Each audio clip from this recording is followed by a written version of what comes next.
Ladies and gentlemen, the Vice President of the United States, JD Vance.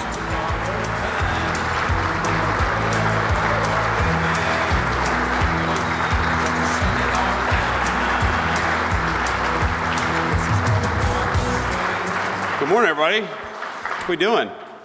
It's great to be here. Thanks to everybody for having me today, in particular Ben and Mark. And I just got to say hello to Ben and Catherine backstage. But I know apparently Mark has the flu right now. So Mark, wherever you are, I think I had the same flu like a few weeks ago. It sucks, but I'm sure you'll get through it.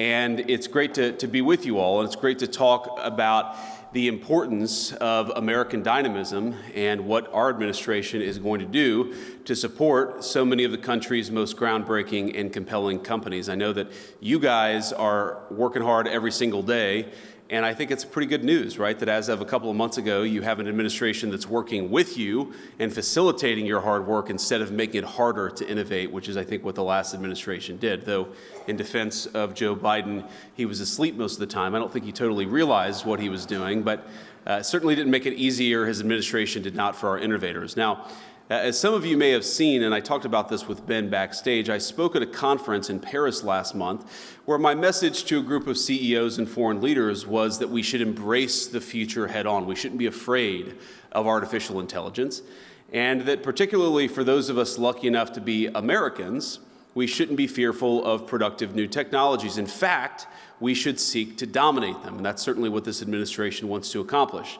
I suspect that most of you in this room are of like mind, and if you're not, I don't know why the hell you're at the American Dynamism Conference, but I received some pushback from people who are worried about the disruptive effects of AI. One journalist suggested the speech highlighted the tension between the, quote, techno-optimists and the populist right of President Trump's coalition. And today, I'd like to speak to these tensions as a proud member of both tribes. And let me put it simply. While this is a well-intentioned concern, I think it's based on a faulty premise. This idea that tech-forward people and the populists are somehow inevitably going to come to a loggerheads is wrong. I think the reality is that in any dynamic society, technology is going to advance, of course. And speaking as a Catholic, I think back to Pope John Paul II's opening lines of the encyclical Labora Mixarens, quote, "Through work, man must earn his daily bread and contribute to the continual advance of science and technology, and above all, to elevating unceasingly the cultural and moral level of the society within which he lives," end quote. Now, I quote the Holy Father not only because I'm a fan of his, but also because he rightly understood that in a healthy economy, technology should be something that enhances rather than supplants the value of labor. And I think there's too much fear that AI will simply replace jobs rather than augmenting so many of the things that we do. Now, in the 1970s, if you go back a little ways, many feared that the automated teller machine, what we call the ATM, would replace bank tellers. In reality, the advent of the ATM made bank tellers more productive, and you have more people today working in customer service in the financial sector than you had when the ATM was created. Now they're doing slightly different jobs, of course. Yes, they're doing more interesting tasks also, and importantly, they're making more money than they were in the 1970s. Now, when we innovate, we do sometimes cause labor market disruptions. That happens. But the history of American innovation is that we tend to make people more productive, and then we increase their wages in the process. And I think all of us believe that's a good thing. Now, after all, who would claim that man was made less productive by the invention of the transistor, or the metal lathe, or the steam engine? Real innovation makes us more productive, but it also, I think, dignifies our workers. It boosts our standard of living. It strengthens our workforce and the relative value of its labor.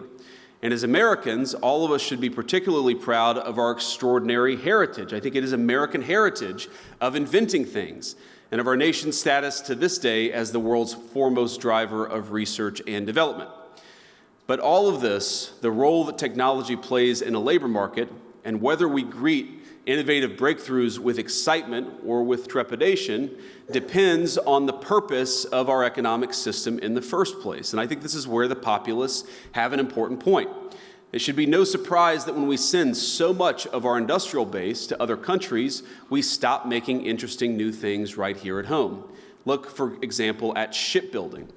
Now, if you go back to World War II, America constructed thousands of so-called Liberty ships to carry troops, cargo, and other things, building them at a pace of 3 ships every 2 days. 3 ships every 2 days. Now, we build about 5 commercial ships across an entire year in the United States of America. And as a result, the United States today accounts for 0.1%, 0.1% of global shipbuilding. China, on the other hand, now makes more commercial ships than the rest of the world combined. In fact, one of Beijing's state-owned firms built more commercial ships just last year than all of America has produced since the end of World War II. So, while we remain the leader in technology and innovation, I think there are troubling signs on the horizon. And I raise all this to ask, does this sound like a regime, I'm speaking of China, that will pass up on the opportunity to use AI or any other technology to advance their own interests and further undermine the interests of their rivals? I think the answer is obvious, and that's why America, we've got to be tech forward. Yes, there are concerns, yes, there are risks, but we have to be leaning into the AI future with optimism and hope, because I think real technological innovation is going to make our country stronger. So deindustrialization poses risks both to our national security and our workforce. It's important because it affects both. And the net result is dispossession for many in this country of any part of the productive process. And when our factories disappear and the jobs in those factories go overseas, American workers are faced not only with financial insecurity, they're also faced with a profound loss of personal and communal identity. And so to come full circle on this tension, alleged tension between the populace and the techno-optimists, I can understand a reaction of skepticism when we talk about the revolutionary potential of new invention and artificial intelligence and all the other incredible technologies that you guys are working. But I think that tension is a little overstated. And so I'm going to come back to what's sort of dividing some of the tech optimists and the populists on our side. I think the populists, when they look at the future and when they compare it to what's happened in the past, I think a lot of them see alienation of workers from their jobs, from their communities, from their sense of solidarity. You see the alienation of people from their sense of purpose. And importantly, they see a leadership class that believes welfare can replace a job and an application on a phone can replace a sense of purpose. Now, I remember a Silicon Valley dinner in particular back when I was in my tech days, where my wife and I were sitting around talking to some of the leaders of the important technology firms of the United States, and this was probably in 2016 or 2017. And I was talking about my real worry that we were heading in a direction where America could no longer support middle-class families working on middle-class wages. And importantly, that even if you had enough economic dynamism to provide the wealth to ensure those people could, afford to buy a house and afford their food and so forth, that even if you replaced the financial element of their jobs, you would destroy something that was dignified and purposeful about work itself. And I remember one of the tech CEOs who was there, CEO, you would know his name if I mentioned it. He was the CEO of a multi-billion-dollar company. He said, well, I'm actually not worried about the loss of purpose when people lose their jobs. And I said, okay, well, what do you think is going to replace that sense of purpose? And he said, digital, fully immersive gaming. And then my wife texted me underneath the table and said, we have to get the hell out of here. These people are effing crazy. Now, I don't think that, of course, that CEO's views are representative of most people in this room, but when I think about a lot of the workers, based on what they've seen in the past, are very worried about the future because, frankly, their leadership has failed to serve them. And then I think about this from the perspective of a lot of the tech optimists. I think a lot of the tech optimists, they see overregulation, they see stifling innovation. I mean, you guys are builders. They are builders. And while they may sympathize with those who lost a job, they're much more frustrated that the government won't allow them to build the jobs of the future. And they know that as hard as it is to build a business in digital media, it's still harder to build one in robotics or life sciences or energy in what we call the world of atoms. They see a government that makes their lives harder, and they must trust anyone who looks to that government for aid. And what I propose is that each group, our workers, the populists on the one hand, the tech optimists on the other, have been failed by this government. Not just the government of the last administration, but the government in some ways of the last 40 years. Because there were two conceits that our leadership class had when it came to globalization. The first is assuming that we can separate the making of things from the design of things. The idea of globalization was that rich countries would move further up the value chain while the poor countries made the simpler things. You would open an iPhone box and it would say designed in Cupertino, California. Now the implication, of course, is that it would be manufactured in Shenzhen or somewhere else. And yeah, some people might lose their jobs in manufacturing, but they could learn to design, or to use a very popular phrase, learn to code. But I think we got it wrong. It turns out that the geographies that do the manufacturing get awfully good at the designing of things. There are network effects, as you all well understand. The firms that design products work with firms that manufacture. They share intellectual property, they share best practices, and they even sometimes share critical employees. Now, we assume that other nations would always trail us in the value chain, but it turns out that as they got better at the low end of the value chain, they also started catching up on the higher end. We were squeezed from both ends.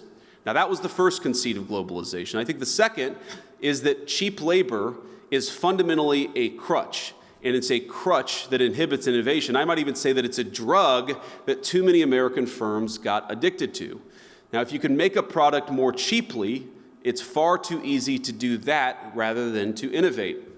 And whether we were offshoring factories to cheap labor economies or importing cheap labor through our immigration system, cheap labor became the drug of Western economies. And I'd say that if you look in nearly every country from Canada to the UK that imported large amounts of cheap labor, you've seen productivity stagnate. I don't think that's not a total happenstance. I think that the connection is very direct. Now, one of the debates you hear on the minimum wage, for instance, is that increases in the minimum wage force firms to automate. So a higher wage at McDonald's means more kiosks. And whatever your views on the wisdom of the minimum wage, I'm not going to comment on that here. Companies innovating in the absence of cheap labor is a good thing. I think most of you are not worried about getting cheaper and cheaper labor. You're worried about innovating, about building new things, about the old formulation of technology is doing more with less. You guys are all trying to do more with less every single day.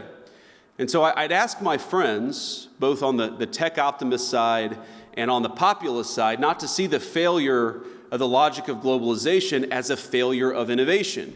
Indeed, I'd say that globalization's hunger for cheap labor is a problem precisely because it's been bad for innovation. Both our working people, our populists, and our innovators gathered here today have the same enemy. And the solution, I believe, is American innovation. Because in the long run, it's technology that increases the value of labor. Innovations like the American system and the interchangeable parts revolution it sparked, or Ford's moving assembly line that skyrocketed the productivity of our workers. That's how American industry became the envy of the world. And that's what I really want to talk about today, why innovation is key to winning the worldwide manufacturing competition, to giving our workers a fair deal, and to reclaiming our heritage via America's great industrial comeback. And I believe that's what we're on the cusp of, a great American industrial comeback. Because innovation is what increases wages. It's what protects our homelands, and I know we have a lot of defense technology companies here. It's what saves troops' lives on the battlefield. And I know everyone here today largely agrees. It's why we have some of the greatest inventors and thinkers in energy, precision machining, countless critical high-value industries just in this room. And I think the other thing that unites all of you is that you're builders. And I use that word deliberately. I was very moved by Mark's manifesto from a few years ago about America. We are a nation of builders. We make things. We create things. Each of you came to this summit not because you developed some flash-in-the-pan application, but because you're building something very real. You're raising new factories, you're turning profits back into R&D, and you're creating new, good-paying jobs for your fellow Americans. And this is why I'm such huge fans of yours, of Ben's and Mark's, and of the entire endeavor.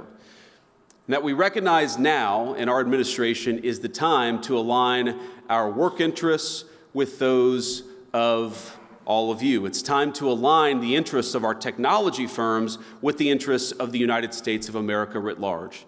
Now, all of you, in your own ways, have answered that call. After all, there's nothing forcing anyone to be in the room today. Each one of you could have set up headquarters in Southeast Asia or China, I'm sure, and you would have done quite well for yourselves financially.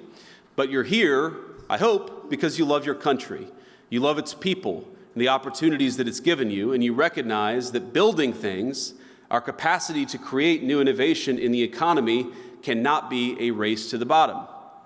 Now, America's not going to win the future by ditching child labor laws or paying our workers less than Chinese or Vietnamese laborers. We don't want that, and it's not on the table.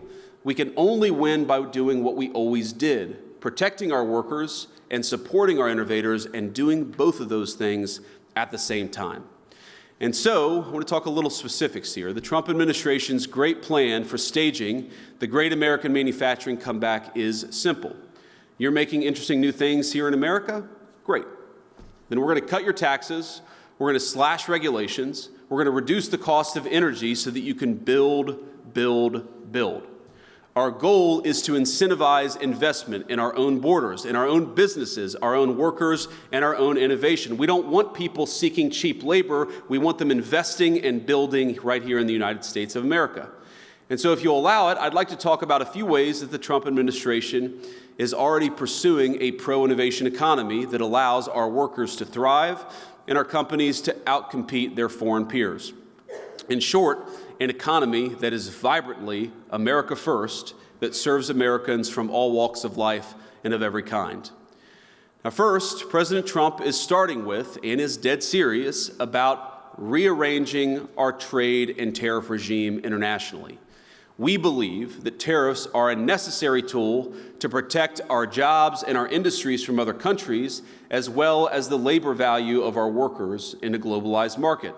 In fact, combined with the right technology, they allow us to bring jobs back to the United States of America and create the jobs of the future. Just look in the past few months at the auto industry as an important example.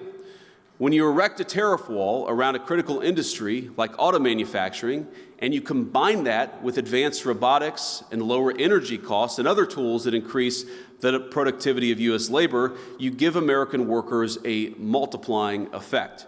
Now that, in turn, allows firms to make things here at a price-competitive basis. Our president gets that, which is why last month we posted 9,000 new auto jobs after many, many years of stagnation or even decline in the auto sector. It's why, just weeks in, we already have new plant or production announcements from Honda, from Hyundai, and Stellantis worth billions of dollars and thousands of additional jobs on top of the ones that were already created. Now, this takes work. It took, in the president's first term, the president ripping up NAFTA and creating a new U.S. deal for American manufacturers in North America. But there's important work, and we're going to do it. Now, second, all of this is why the president is approaching the issue of illegal immigration as aggressively as he has, because he knows that cheap labor cannot be used as a substitute for the productivity gains that come with economic innovation. And so we've cracked down on illegal immigration at the border, where the results speak for themselves.